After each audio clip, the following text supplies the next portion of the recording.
नमस्कार दोस्तों, वेलकम। स्वागत करता हूं आप सभी का एक बार फिर से आरएस जंक्शन पर। मैं हूं घनश्याम। और चूंकि कोरोना काल चल रहा है, लेकिन इसके बावजूद हमारी पढ़ाई चलती रहनी चाहिए। इसी क्रम में आज एक और टॉपिक में लेकर आया हूं, आरएस मुख्य परीक्षा की आंसर राइटिंग के लिए। तो न केवल आरएस बल्कि अन्य प्रशासनिक सेवाओं के जितने भी एग्जाम हैं उनके लिए ये काफ़ी महत्वपूर्ण है कि हम प्रश्नों का उत्तर निर्धारित करना सीखें, कैसे हमें प्रश्नों के उत्तर देने चाहिए ये समझें। तो आज जो टॉपिक मैं लेके आया हूँ वो है सार्वभौमिक वयस्क मताधिकार।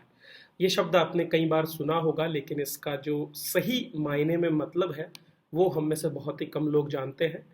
तो इस कक्षा के दौरान मैं आपको ये विश्वास दिलाना चाहता हूँ कि मेरा पूरा प्रयास रहेगा कि आप इस बिंदु के या इस मुद्दे के सभी पहलुओं को जान पाएं, और जब भी आपके सामने इससे जुड़ा कोई प्रश्न आए तो आप उसका सही से उत्तर दे सकें। चलिए तो प्रश्न देख लेते हैं, कौन कौन से प्रश्न हैं। देखिए, इंग्लिश में सार्वभौमिक वयस्क मताधिकार के लिए जिस शब्द का प्रयोग किया जाता है वो क्या है? वो है यूनिवर्सल एडल्ट सफरेज। ठीक है, क्या कहा जाता है इसको?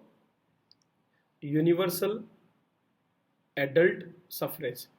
ठीक है, तो यूनिवर्सल एडल्ट सफरेज क्यों बोलते हैं इसको?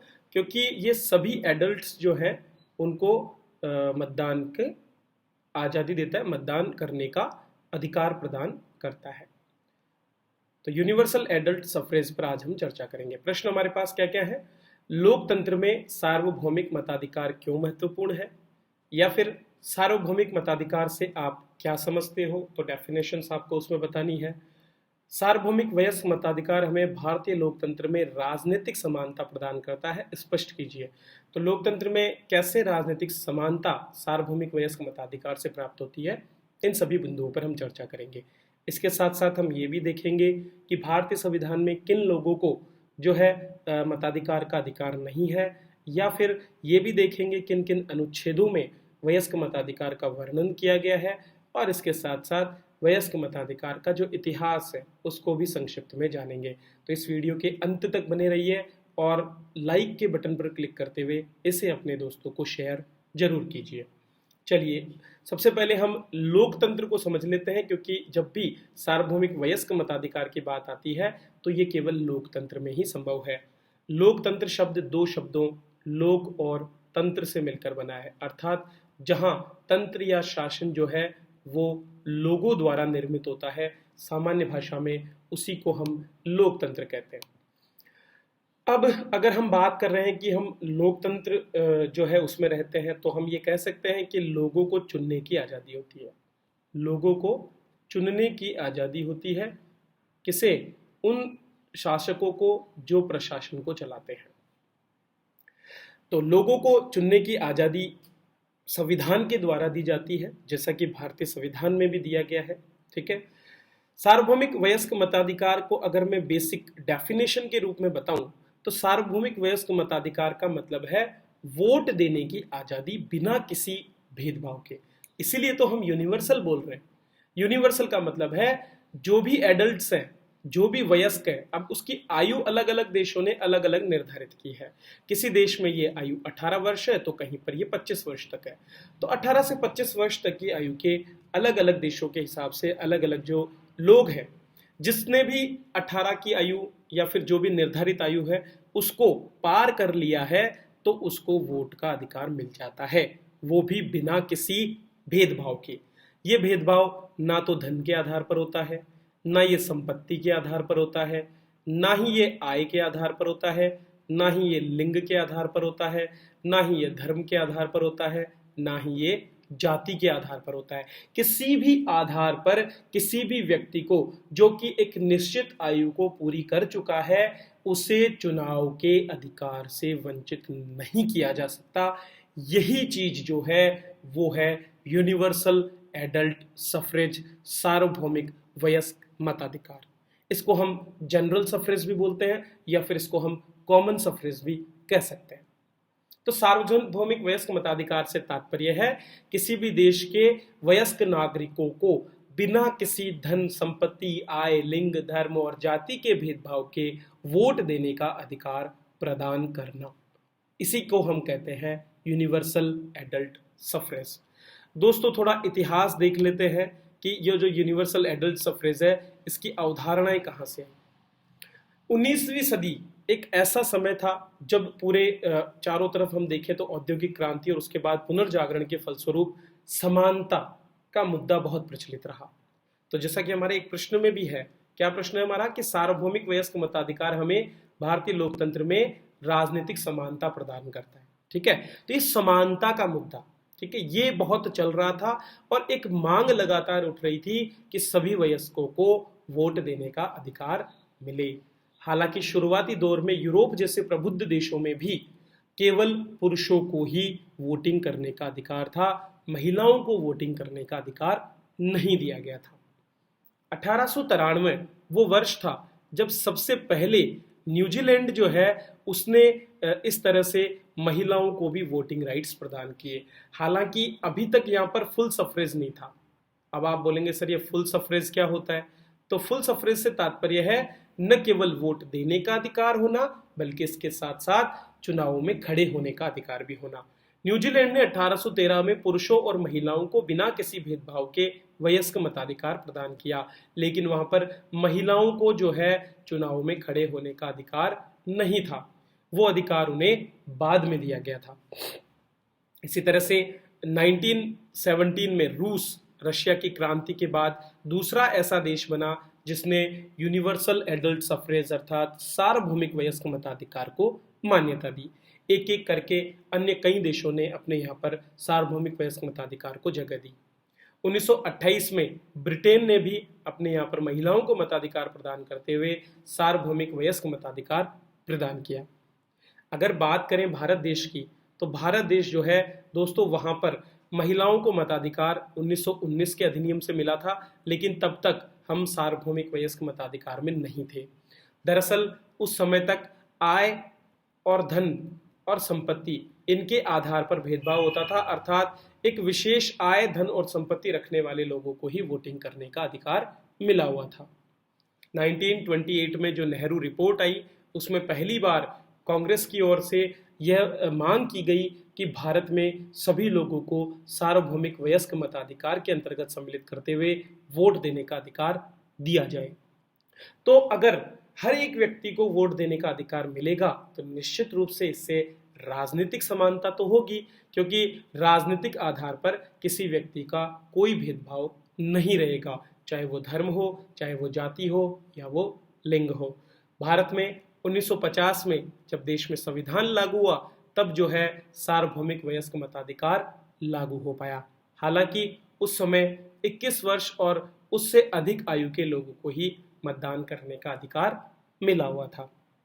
हमारे संविधान में इस सार्वभौमिक वयस्क मताधिकार के बारे में स्पष्टतः बताया गया है आर्टिकल 325 और 326 में। आर्टिकल 325 और 326 क्या है ये भी आप समझ लें।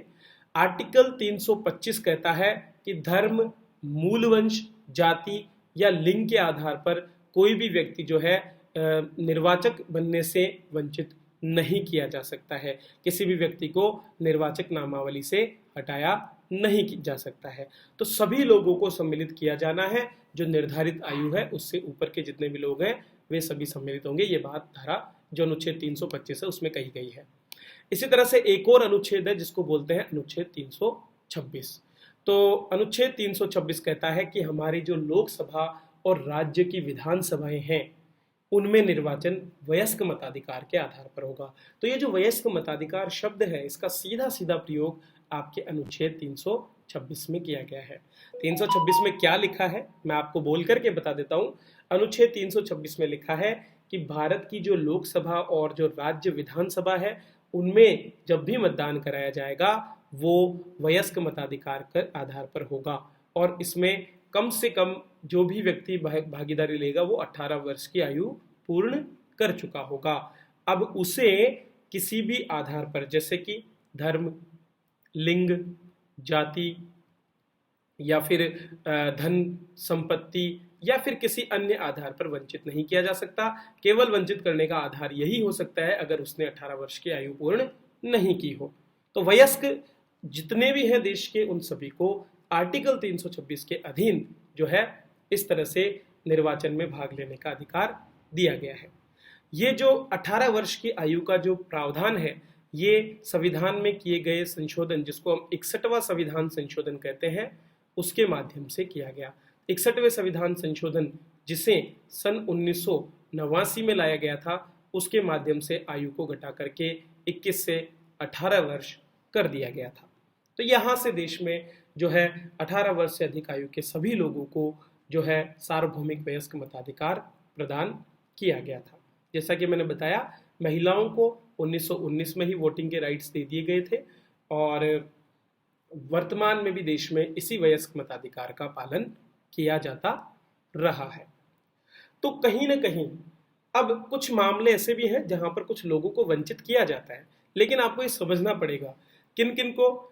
अनिवास के आधार पर, अगर कोई व्यक्ति इस देश का निवासी नहीं है, अर्थात देश का नागरिक नहीं है, तो उसको हम वंचित कर सकते हैं वोटिंग से। ठीक है। इसी तरह से अगर कोई व्यक्ति चित्त विकृति है, अर्थात पागल है, ठीक है, या फिर उसका विकृत चित्त हो चुका है, तो ऐसे व्यक्ति को, या फिर उसने कोई अपराध किया है, ठीक है, या फिर कोई भ्रष्ट आचरण किया है और ऐसी परिस्थिति में अगर वो जेल में सजा काट रहा है, दोषी ठहरा दिया गया है और जेल में सजा काट रहा है, तो ऐसे लोगों को भी जो है निर्हरित कर दिया जा सकता है। तो अपराध, भ्रष्ट आचरण, चित्त विकृति, अनिवास या जेल में बंद कैदियों के अलावा देश के बाकी सभी लोगों को वोटिंग करने के राइट्स हमारे देश में मिले हुए हैं। तो जैसा कि मैंने कहा कि सार्वभौमिक वयस्क मताधिकार राजनैतिक समानता को दर्शाता है, तो ये बिल्कुल सही है, क्योंकि ये एक निश्चित आयु से अधिक सभी लोगों को अपनी सरकार चुनने की आजादी देता है। अर्थात सरकार में उपस्थित जो भी प्रतिनिधि हैं, वे किसी एक वर्ग विशेष के चुने हुए न होकर के वे सारी जनता जो कि वयस्क है उसके द्वारा चुने जाते हैं। तो यही जो चीज है, जो पॉपुलर वोटिंग है, उसी के माध्यम से हमारी सरकार चुनी जाती है और उसमें सभी लोगों की भागीदारी सुनिश्चित हो पाती है। तो यह है दोस्तों सार्वभौमिक वयस्क मताधिकार। आप हर प्रश्न का उत्तर दे सकते हैं। कई छात्र मुझसे डिमांड करते हैं कि सर आप एक मॉडल आंसर दीजिए। दोस्तों, कभी भी किसी प्रश्न का कोई मॉडल आंसर नहीं हो सकता है। मैंने आपको डिटेल्स दी है जिनमें से आपको अपने प्रश्नों के उत्तर देने हैं। हर एक प्रश्न का अपने आप में अलग उत्तर है। जैसे कि सार्वभौमिक वयस्क मताधिकार से क्या समझने का तात्पर्य, आपको केवल ये समझाना है कि सार्वभौमिक वयस्क मताधिकार क्या है। आपको प्रश्न भी पूछा जा सकता है कि भारत में सार्वभौमिक वयस्क मताधिकार के इतिहास को स्पष्ट कीजिए। तो आपको ये बताना पड़ेगा कि देश में कैसे कैसे सार्वभौमिक वयस्क मताधिकार की ओर कदम बढ़ाए गए। यदि आपसे पूछा जाता है कि सार्वभौमिक वयस्क मताधिकार क्यों महत्वपूर्ण है लोकतंत्र में, तो आप ये बताएं कि पहले कि लोकतंत्र क्या है और कैसे लोकतंत्र में लोगों की भागीदारी के लिए इस सार्वभौमिक वयस्क मताधिकार की जरूरत है। इस तरह से आप अपने प्रश्नों के उत्तर देते हुए सही जो है नंबर प्राप्त कर सकते हैं। तो जैसा कि मैंने कहा, आंसर राइटिंग की पुपाड़ी रोज बजाना जरूरी है, क्योंकि अगर आप ये नहीं बजाएंगे तो आप धीरे धीरे इसे बजाना ही भूल जाएंगे। ठीक है। तो तैयारी करते रहिए, रेगुलर पढ़ाई करते रहिए, बने रहिए मेरे साथ और ज्वाइन कर सकते हैं आप हमारा कोर्स RS जंक्शन एप्लीकेशन आप डाउनलोड कर सकते हैं, जिसका लिंक मैंने डिस्क्रिप्शन में दिया है। और वहां पर जाकर के हमारा फुल कोर्स जो कि पॉलिटी के लिए चल रहा है उसकी आप तैयारी कर सकते हैं। तो आपको इससे काफ़ी मदद मिलेगी, जैसा कि मेरा मानना है, और बाकी छात्र भी जो जुड़े हुए हैं वो भी ऐसा मानते हैं। तो वीडियो को लाइक कीजिए, शेयर कीजिए और बने रहिए इसी तरह।